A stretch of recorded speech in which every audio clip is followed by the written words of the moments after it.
بسم اللہ الرحمن الرحیم۔ یہ کہانی ایک عجیب لڑکی کی ہے جس کا نام عائشہ تھا۔ عائشہ کی دو بڑی بہنیں تھیں۔ عائشہ کی ماں عائشہ کی پیدائش کے چند ماہ بعد انتقال کر گئی تھی۔ اسی طرح عائشہ نے اپنی ماں کو نہیں دیکھا تھا۔ عائشہ کا کوئی بھائی نہیں تھا۔ عائشہ کے والد موچی تھے جو ریلوے اسٹیشن پر لوگوں کے جوتے پالش اور سلائی کرتے تھے، جو بہت مشکل سے گھر کو چلا رہے تھے۔ اس غریبی کی وجہ سے عائشہ اور اس کی بہنیں اسکول تعلیم کرنے نہ جا سکی۔ عائشہ کی بڑی بہن کا نام منال اور درمیانی بہن کا نام آمنہ تھا۔ عائشہ ایک خاموش طبیعت کی لڑکی تھی جو اکیلے رہنا پسند کرتی تھی اور اس سے بات نہیں کرتی تھی، جس کی وجہ سے عائشہ کے والد عائشہ کو بہت ڈانٹتے تھے۔ باپ تینوں بیٹیوں میں سے زیادہ پیار اپنی بڑی بیٹی منال کو کرتے تھے۔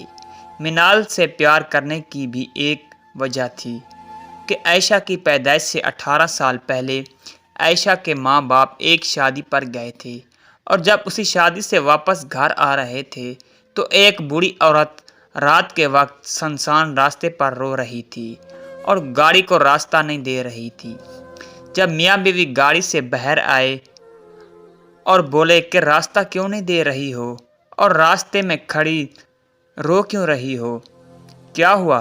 تو اس بوڑھی عورت نے کہا کہ تمہاری ایک بیٹی پیدا ہوگی جو کبھی کسی چیز سے نہیں ڈرے گی اور اس کی طاقت 10 مردوں جتنا ہوگی۔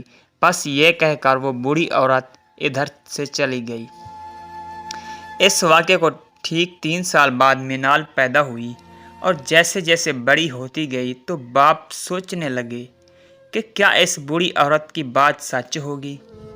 تو منال کی عادت تھی کہ وہ رات کو 1 بجے چھت پر کھڑی ہو کر ستاروں سے باتیں کرتی اور باری چیز کو بآسانی سے اٹھا لیتی۔ تو ماں باپ کو پورا یقین ہو گیا تھا کہ وہ بوڑھی عورت سچ بول رہی تھی، جس کی وجہ سے باپ منال سے زیادہ پیار کرتا تھا کہ میرے مرنے کے بعد منال اپنی بہنوں کو سنبھال لے گی، کیونکہ آمنہ تو اندھیرے سے ڈرتی تھی اور عائشہ خاموش رہتی تھی۔